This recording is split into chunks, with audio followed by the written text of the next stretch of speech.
Guys, for today's video kami magbibiak ng mga niyog. Sinong gustong magata dyan? Ayan guys, tapos marami pa kaming ibibilad ngayon, kaso ang panahon no, parang makulimlim.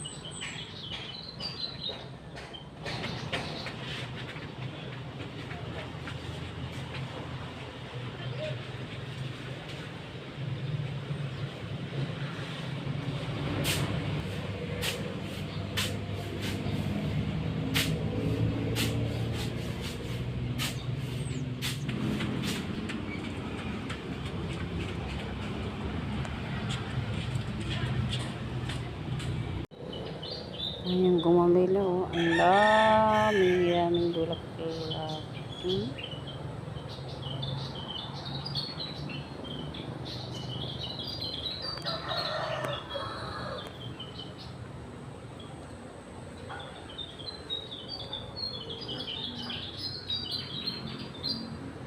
Ingay ng mga ipon.